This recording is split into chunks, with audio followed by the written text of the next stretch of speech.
최고의 변화는 어떻게 만들어지는가? 아주 작은 습관의 힘.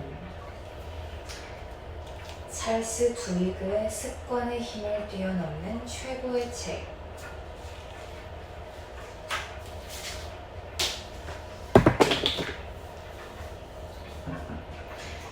제임스 클리어 지음, 이한이 옮김.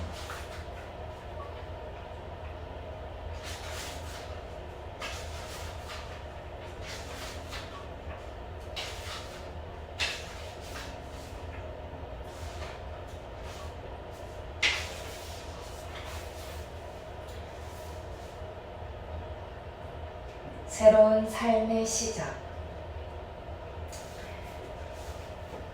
고등학교 2학년의 마지막 날이었다. 어디선가 날아온 야구 방망이가 퍽 하고 내 얼굴을 강타했다. 같은 반 친구가 휘두르다 손에서 미끄러진 방망이가 허공을 가로질러 곧장 내 미간으로 날아든 것이다. 그 순간의 기억은 없다. 얼굴이 박살나고 코가 부셔졌다. 두개골 안의 뇌 조직이 흔들리고 순식간에 부풀어 올랐다. 0.1초 만에 코가 깨지고 두개골 몇 군데에 금이 갔으며 안와 두 곳이 다 함몰되었다. 눈을 떠보니 사람들이 나를 바라보고 있었다. 도움을 청하려 달려가는 사람도 어렴풋이 보였다. 아래를 내려다보니 옷에 붉은 자국이 점점이 찍혀 있었다. 한 아이가 벗어 건네준 셔츠로 코에서 쏟아져 나오는 피를 틀어막았다. 얼떨떨하고 어리둥절했다. 그때만 해도 상태가 얼마나 심각한지 미처 알아차리지 못했다. 선생님과 함께 운동장을 지나고 언덕을 내려가 양호실로 향했다. 알 수 없는 손들이 내 옆에서 나를 붙잡고 일으켰다. 우리의 걸음은 느렸고 꽤 많은 시간이 흘렀다. 이런 상황에서 1분 1초가 얼마나 중요한지 그때는 아무도 몰랐다. 양호실에 도착하자 양호 선생님이 몇 가지 질문을 했다. 올해가 몇 년이지? 1998년이요. 실은 2002년이었다. 지금 대통령이 누구지?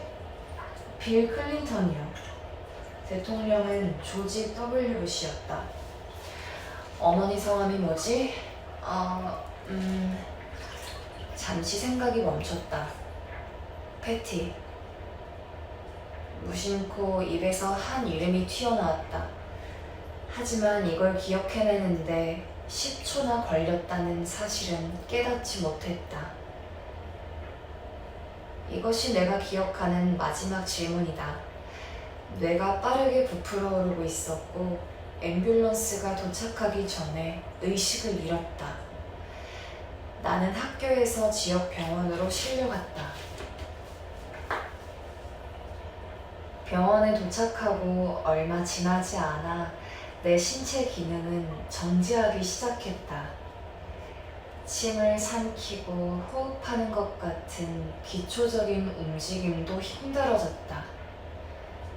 그리고 곧 심정지가 왔다. 내 호흡은 완전히 정지했다. 의사가 황급히 내게 인공호흡기를 씌웠다.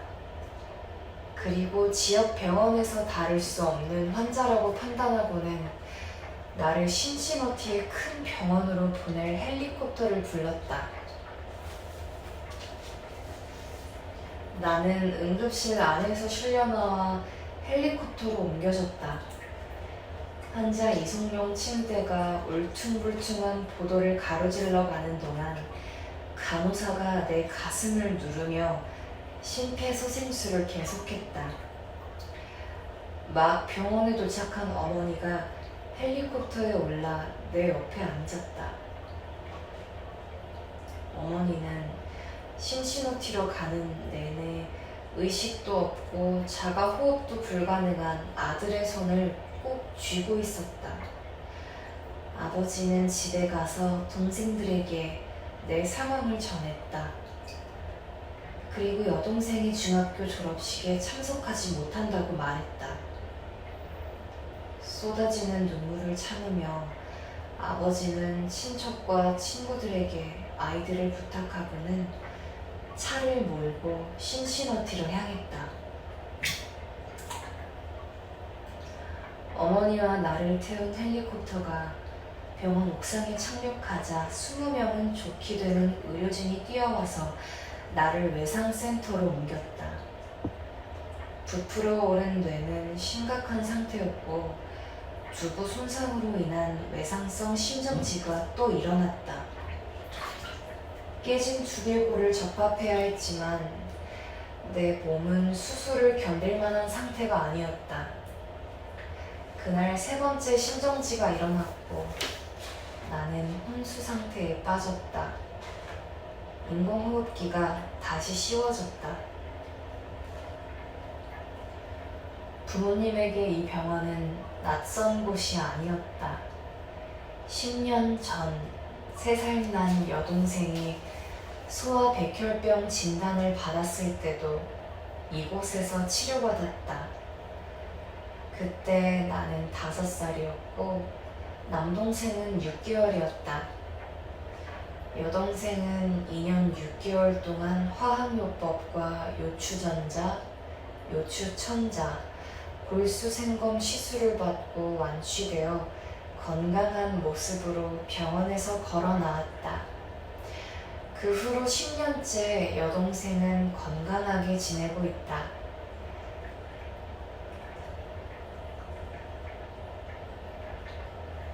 그런데 이제 부모님은 다시 그 병원에 서 계신 것이었다. 이번에는 다른 아이를 데리고. 내가 혼수 상태에 빠져있는 동안 병원에서는 부모님에게 신부와 사회복지사를 보냈다. 여동생이 소아백혈병 진단을 받은 10년 전 그날 밤에 왔던 그 신부님이었다. 날은 빠르게 저물었다. 내 몸에 줄줄이 달린 기계들이 겨우 나의 숨을 붙들고 있었다. 부모님은 병상 침대에서 계속 뒤척이며 잠을 청했지만 깜빡 잠이 들다가도 화들짝 놀라 깨어나곤 했다. 나중에 어머니는 그때의 일을 떠올리며 이렇게 말했다. 내 생애 최악의 밤이었어. 다행히도 다음날 아침에 호흡이 돌아왔다. 의사들은 내가 곧 혼수 상태에서 깨어날 거라며 부모님을 안심시켰다. 그들의 말처럼 나는 의식을 곧 되찾았다. 하지만 후각을 잃었다는 걸 깨달았고 바로 검사에 들어갔다. 간호사는 내게 코를 풀어보라고 하면서 사과 주스팩을 열어 냄새를 맡아보게 했다. 후각은 돌아와 있었다. 그러나 코를 풀자 콧바람이 금이간 눈구멍을 통과해 왼쪽 눈으로 나왔다. 눈꺼풀이 간신히 막아주어 안구가 바깥으로 튀어나오지 않았을 뿐 콧바람에 시신경이 뇌까지 딸려 올라갔다. 안과 의사는 공기가 유입되면서 눈알이 조금씩 안쪽으로 들어갈 거라고 말했지만 그게 얼마나 걸릴지는 장담하지 못했다. 일주일 뒤로 수술 일정이 잡혔고 그동안 추가적으로 몇 가지 치료를 받았다.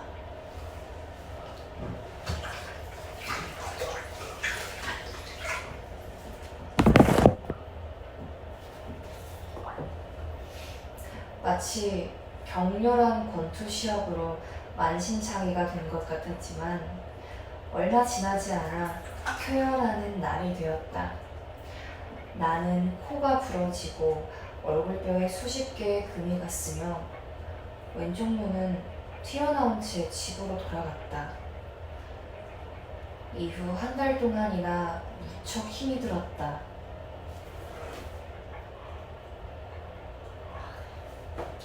인생의 모든 것이 정지된 기분이었다.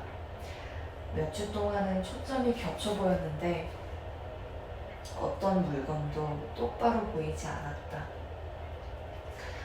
한 달 이상 그런 상태가 이어지다가 눈알은 제자리를 찾아 돌아갔다.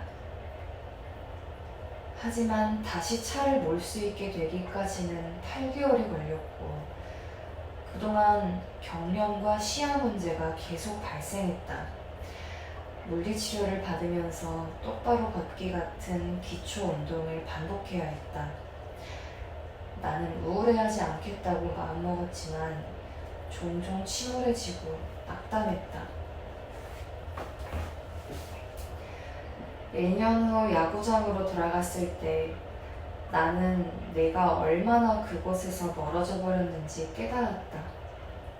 고통이 몰려왔다. 그때까지 내 인생에서 가장 중요한 것은 야구였다.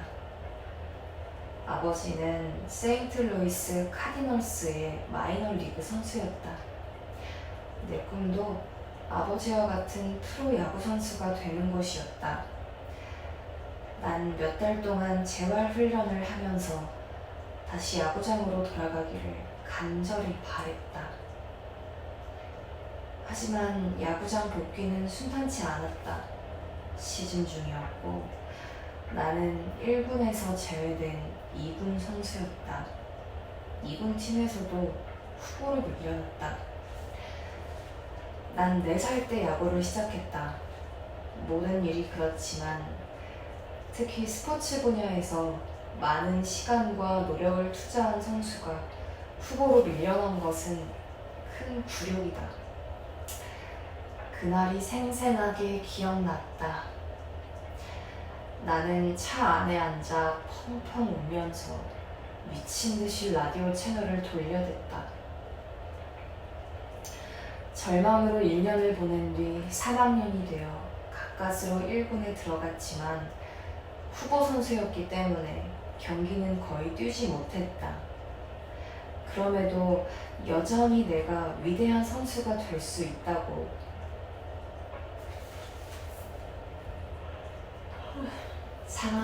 상황이 나아진다면 더 많은 것을 할 수 있을 거라고 믿었다. 부상을 당하고 나서 2년 후 터닝 포인트가 찾아왔다. 고등학교 졸업 후 데니슨 대학교에 들어갔고 그곳에서 새로운 삶이 시작되었다. 이때 알게 되었다. 아주 작은 습관들이 모이면 얼마나 놀라운 힘을 발휘하는지 말이다.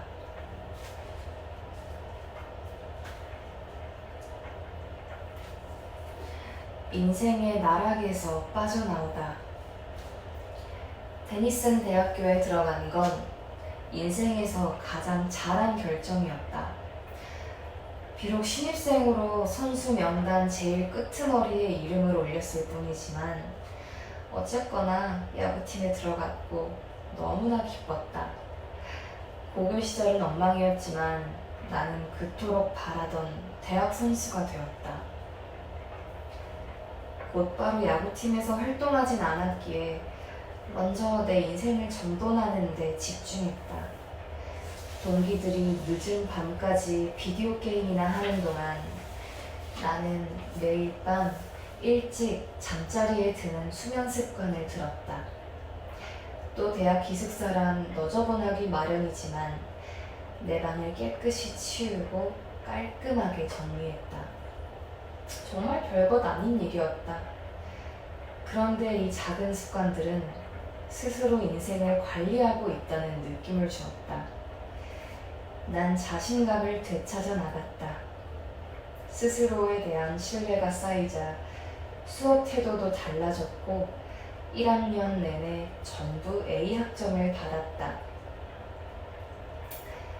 습관은 꾸준히 형성되는 규칙적인 일 또는 행동으로서 대개 자동적으로 이루어진다. 한 학기 한 학기가 시작될 때마다 난 사소한 습관들을 꾸준히 늘려나갔고 이것은 처음 시작할 때는 상상도 못한 결과들을 이끌어냈다. 예를 들면 난생 처음 일주일에 수차례 웨이트 운동하는 습관을 들였는데 193cm에 77kg이었던 나는 이듬해 90kg의 탄탄한 근육질 몸이 되었다. 변화는 천천히 이어졌다. 대학교 2학년 때는 투수진에 들어갔다.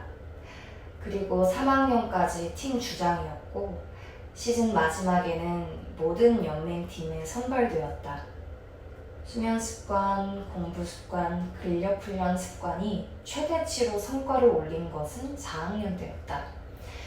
야구 방망이에 맞아 혼수 상태에 빠진 지 6년 후 나는 데니슨 대학교 최고의 남자 선수로 선정되었고 ESPN 전미대학 대표 선수로 지명되었다.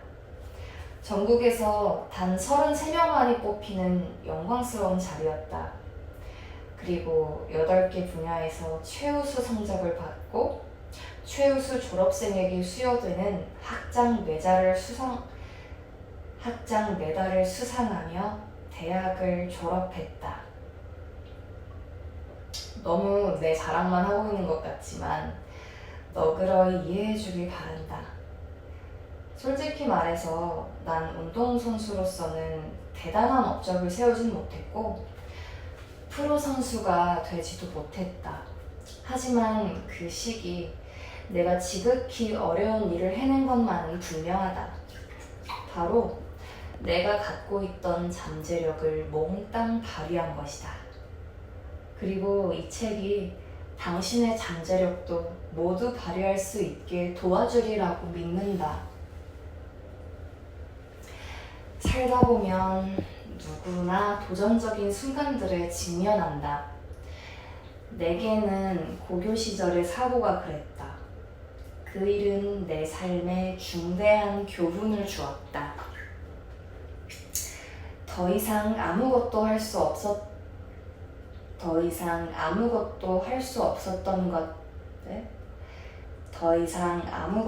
수 없을 것 같았던 그때 조금씩 시도한 아주 작은 일들이 나를 바꾸었다.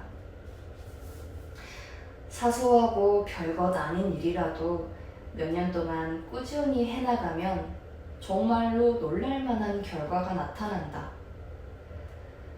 우리 모두 인생에서 불행을 겪지만 장기적으로 볼 때 인생은 대개 습관으로 결정되곤 한다. 모두 똑같은 습관을 가지고 있다면 누구라도 똑같은 결과밖에 나오지 않는다. 하지만 다른 사람들보다 더 좋은 습관을 가지고 있으면 더 좋은 결과를 만들어낼 수 있다. 물론 하루아침에 믿기지 않는 성공을 거둔 사람들도 있을 것이다. 하지만 적어도 내 주변에는 그런 사람이 없다. 나 역시 그런 사람이 아니다. 혼수 상태에 빠진 날부터 전미대학 대표 선수에 선출될 때까지 단 한순간도 극적인 전환점이란 없었다. 오랜 시간 수많은 순간들이 지금의 나를 있게 한 전환점이었다. 자잘한 승리들과 사소한 돌파구들이 모여서 점진적인 발전이 이루어진다. 내가 진일보하게 된 단 한 가지 방법이자 내가 선택한 유일한 방법은 작은 일에서 시작한다는 것이다. 이후 내 사업을 시작하고 이 책을 쓰기까지도 내 전략은 한결같았다. 무슨 전략일까요? 당신을 위한 초콜릿, 린도.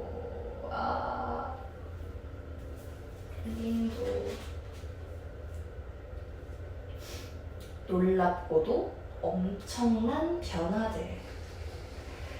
2012년 11월, 나는 내 개인 블로그 제임스클리어닷컴에 글을 올리기 시작했다.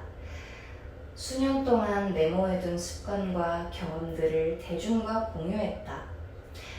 글은 매주 월요일과 목요일에 올렸고, 꾸준히 글을 올리자 몇 달이 지나지 않아 1000여 명의 뉴스레터 구독자가 생겼다.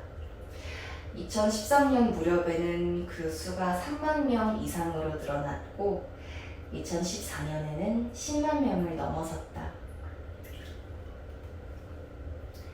내 글은 온라인에서 가장 빠르게 성장하는 뉴스레터 중 하나가 되었다.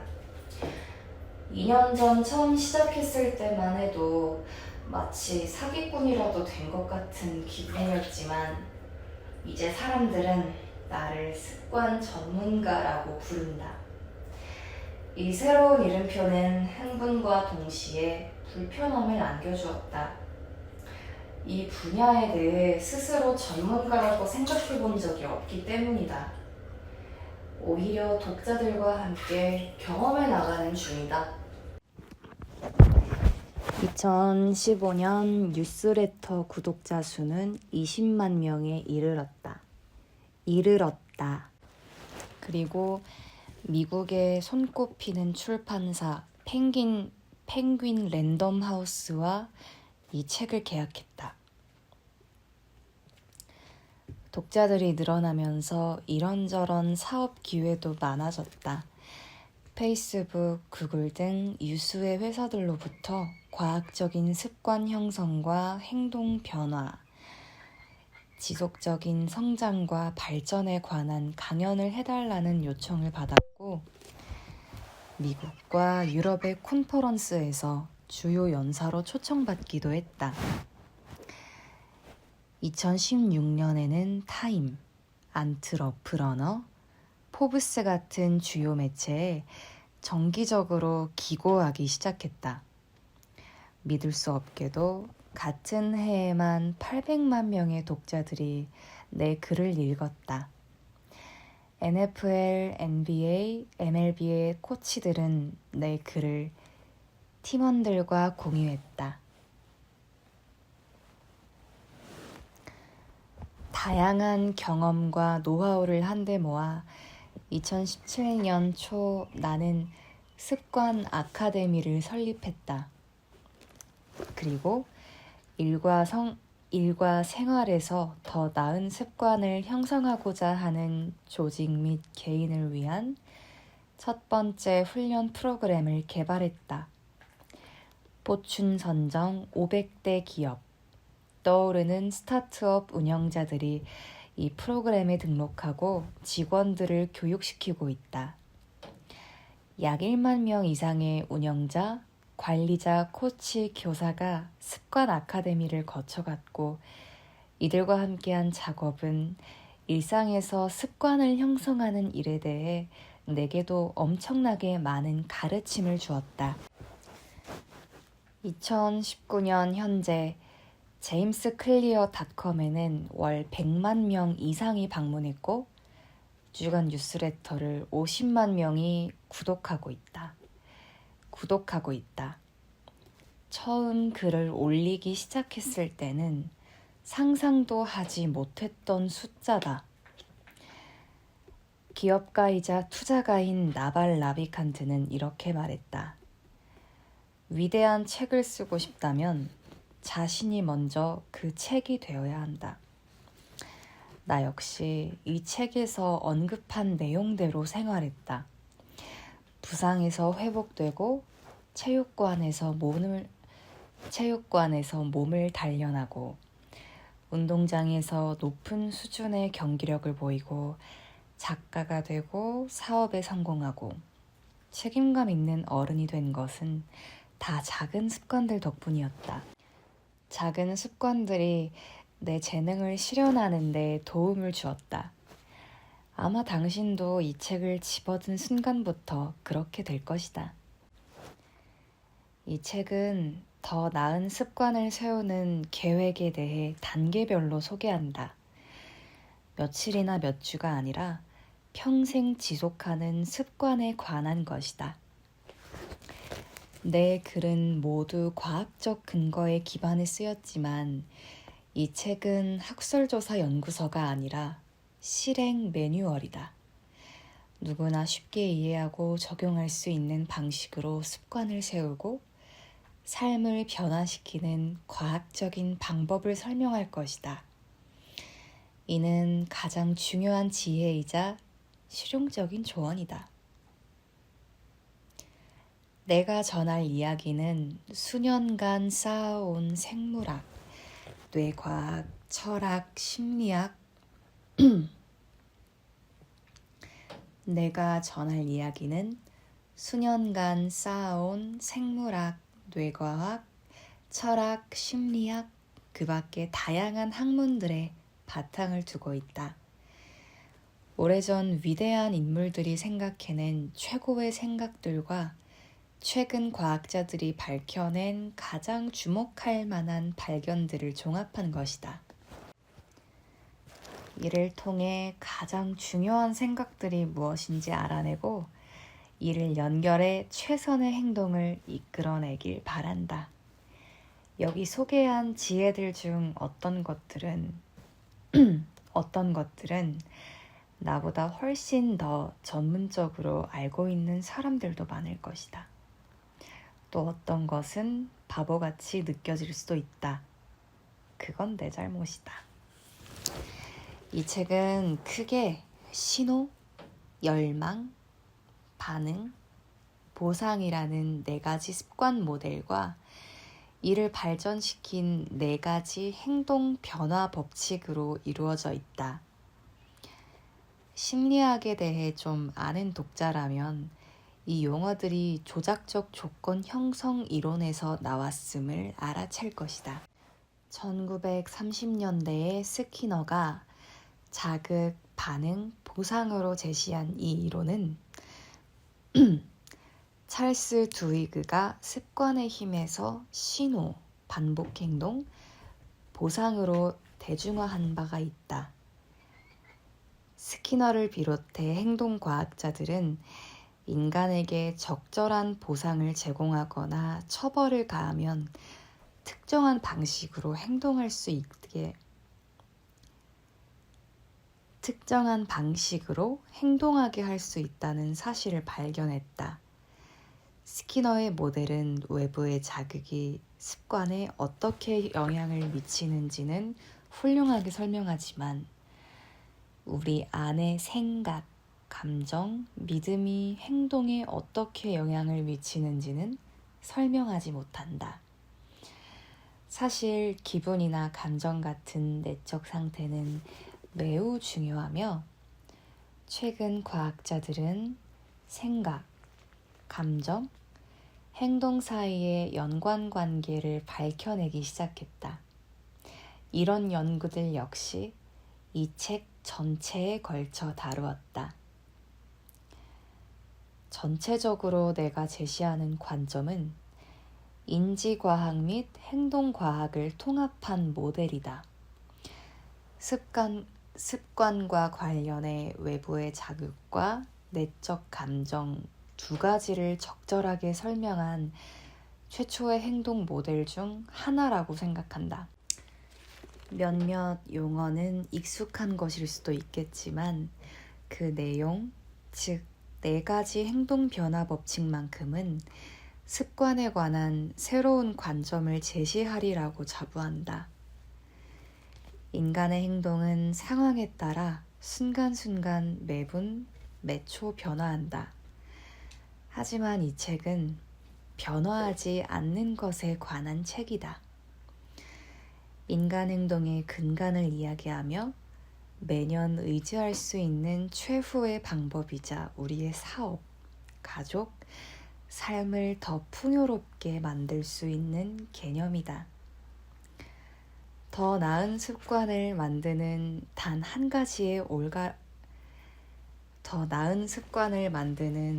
한 가지의 올바른 방법이란 없다. 하지만 나는 내가 알고 있는 최선의 방식을 설명할 것이다. 이 접근법은 어디서 시작하든 무엇을 변화시키려고 애쓰든 관계없이 효과적이다. 그리고 이 책에 제시된 전략들은 단계적이고 체계적인 자기계발 방법을 찾는 이들에게 적합하다. 목표가 건강이든 돈이든 인간관계든 생산성이든 상관없다. 생산성이든 상관없다. 인간의 행동과 관련된 것이라면 이 책은 당신의 더 나은 삶을 위한 안내서가 될 것이다.